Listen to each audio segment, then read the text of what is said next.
이번 영상에서는 리딩 지저스 1권의 6번째 수업을 담았습니다. 오늘은 민수기를 살펴보며 이스라엘 백성의 광야 여정을 들여다보고 백성의 불순종에도 언약을 지키시는 신실하신 하나님을 만나봅시다.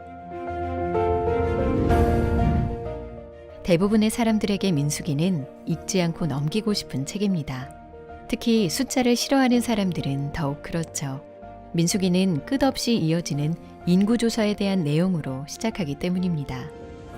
제목에 걸맞게 이스라엘 백성의 수를 계수하는 것이 민수기에서 중요한 의미를 지니고 있습니다.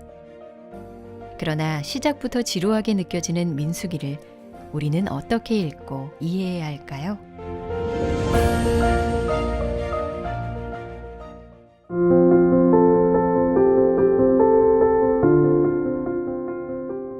민수기의 히브리어 제목은 광야에서입니다. 이스라엘 백성이 시내산을 출발해 약속의 땅 바로 앞에 도착할 때까지 광야에서 겪은 여정을 담고 있지요. 이미 애굽을 탈출했으나 아직 약속의 땅에는 이르지 못한 그 사이의 삶을 보여줍니다. 좀 더 깊이 바라보면 민수기에는 두 세대 이야기가 나옵니다. 민수기 1장에서 25장은 애굽을 탈출한 첫 세대 이야기이고 민수기 26에서 36장은 두 번째 세대 이야기입니다. 첫 세대는 불신앙과 좌절, 죽음을 대표하는 세대입니다. 약속의 땅에 코앞까지 이르렀으나 불신앙으로 인해 약속의 땅에 들어가지 못합니다. 두 번째 세대는 소망과 생명을 상징하는 세대입니다. 첫 세대의 불순종에도 불구하고 자기 약속을 신실하게 지키시는 하나님께서 두 번째 세대들은 약속의 땅을 볼 것이라고 약속하셨습니다. 민수기는 이 두 세대의 반복된 죄를 보여주는 동시에 그들을 향한 하나님의 반복된 은혜도 이야기합니다. 하나님의 공의와 더불어 하나님의 자비도 함께 보여주는 것이죠. 그럼 먼저 첫 세대의 이야기를 살펴볼까요?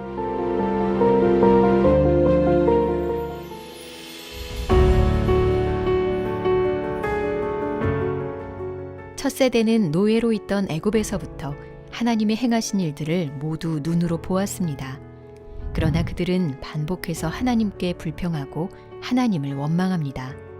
민수기 11장에서는 먹을 것에 대해 불평하고 민수기 12장에서는 미리암과 아론이 모세의 리더십에 이의를 제기하며 불평합니다. 그들의 불평 중 최고는 약속의 땅 자체를 좋아하지 않았다는 것입니다. 12명의 정탐꾼이 약속의 땅을 정탐하고 돌아왔는데 의견이 갈립니다. 10명의 정탐꾼은 가나안 땅의 크기와 견고한 성벽 안에 강한 백성들을 보고 그 땅을 차지할 수 없다고 합니다. 여호수아와 갈렙은 크신 하나님을 바라보면서 하나님이 함께 하시면 불가능할 게 없다고 말합니다. 그러나 온 회중은 통곡하며 모세와 아론을 원망합니다. 우리가 애굽 땅에서 죽었거나 이 광야에서 죽었으면 좋았을 것을. 그리고 심지어 믿음으로 그들을 권면하는 여호수아와 갈렙을 돌로 치려고 하죠. 이스라엘 백성은 가나안 사람들을 두려워했습니다. 약속의 땅에서 살게 하겠다는 하나님의 약속을 믿기보다는 다수 의견을 따르기로 합니다. 그 결과 그들은 자신들이 불평했던 말 그대로 광야에서 죽음을 맞이합니다. 많은 사람이 여기까지의 이야기는 익숙하게 잘 알고 있습니다. 첫 세대가 하나님께 불순종하여 약속의 땅에 들어가지 못한 사실 말이죠. 그러나 이들에게 베푸신 하나님의 은혜는 잘 기억하지 못합니다. 하나님은 그들에게 첫 세대는 약속의 땅에 들어갈 수 없다고 말씀하셨지만 그들의 자손인 두 번째 세대는 약속의 땅에 들어갈 것이라고 말씀하셨습니다. 그리고 약속의 땅에서 행할 규례를 가르쳐 주셨습니다. 또한 민수기 15장 마지막에서는 이스라엘 백성에게 옷자락 끝에 술을 달아 하나님과 그의 계명을 기억하라고 명령하십니다. 불순종한 광야의 첫 세대에게도 여전히 하나님 백성의 정체성을 부여하시고 거룩하고 존귀하게 살도록 부름을 받았다는 사실을 기억하게 하신 것이죠.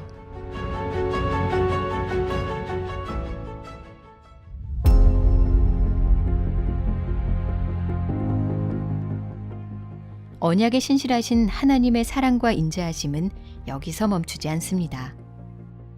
민수기 22장에서 24장에 나오는 이방인 선지자 발람 이야기는 하나님께서 이스라엘 장래에 약속하신 복과 소망을 보여줍니다. 이스라엘이 모압 평지에 진을 쳤는데 모압 왕은 두려워 발람에게 그들을 저주해달라고 합니다. 그러나 하나님께서는 발람의 저주를 여러 번이나 막으시고 도리어 그의 입으로 이스라엘을 축복하십니다. 이스라엘의 장래에 대한 놀라운 축복이 선포된 후에 바로 매우 참담한 현실이 이어집니다. 애굽을 탈출한 첫 세대 백성이 미디안 여인들과 음행하기 시작하면서 그들의 신인 바알브올에게 절하는 죄를 범한 것입니다. 하나님께서 발람에게 하지 못하게 하셨던 하나님 백성을 향한 저주가 이스라엘 백성이 스스로 자초하여 그들에게 임합니다.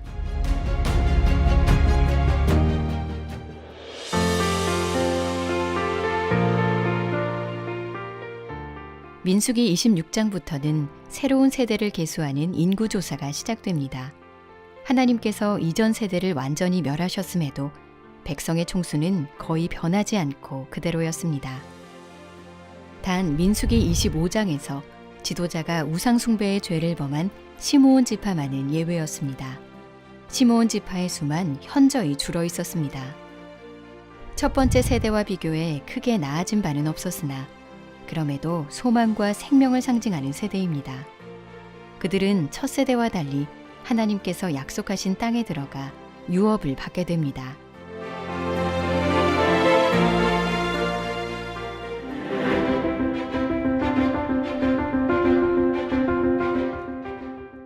출애굽에서 약속의 땅에 이르기 전까지 이스라엘 백성은 그 사이의 시간을 살았습니다. 이스라엘 백성이 그랬듯 우리 역시 어떤 의미에서 그 사이의 시간에 살고 있습니다. 그리스도께서 십자가에서 이루신 출애굽과 약속의 땅에 들어가는 그 사이의 광야에 있습니다. 우리가 살면서 겪는 여러 시험은 광야에서 이스라엘 백성이 겪은 시험에 비교할 수 있습니다. 첫 세대가 그랬듯이 우리는 인생에서 겪는 여러 가지 시험 앞에서 하나님을 원망하며 불평할 수 있고, 두 번째 세대처럼 하나님이 주시는 힘으로 내일을 바라보며 살 수도 있습니다. 민수기를 통해 알 수 있는 것은 애굽 땅에서 나와 홍해를 건너는 것만으로는 충분하지 않다는 것입니다. 약속의 땅에 들어가 안식을 누리려면 오랜 인내가 필요합니다. 우리가 믿음으로 인내하기 위해 꼭 기억해야 할 것은 하나님께서 베풀어 주신 은혜를 기억하며 마음이 완고해지지 않도록 주의하고 죄에서 하나님께로 돌이킬 수 있는 마음을 갖는 것입니다.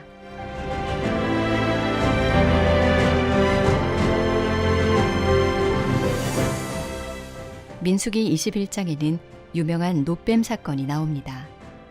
음식 때문에 또 불평하는 이스라엘 백성에게 하나님은 불뱀을 보내 물게 하십니다. 그제야 백성은 회개하고 모세가 그들을 위해 간구하지요. 하나님은 모세에게 놋뱀을 만들어 장대 위에 매달아 백성들이 바라보게 하라고 명하셨습니다. 이때 믿음의 눈으로 놋뱀을 본 백성은 죽지 않고 살았습니다.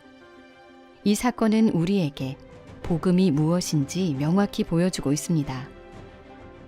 모세가 광야에서 뱀을 든 것 같이 인자도 들려야 하리니 이는 그를 믿는 자마다 영생을 얻게 하려 하심이니라. 이스라엘 백성이 놋뱀을 보고 살았듯 죄인으로 마땅히 죽어야 했던 우리는 십자가에 달린 그리스도를 바라보고 살아납니다. 그리스도께서 우리의 불순종에 대한 죄값을 대신 담당하심으로 우리는 하나님 백성의 숫자 안에 들어가고 약속의 땅을 유업으로 받을 수 있게 된 것입니다.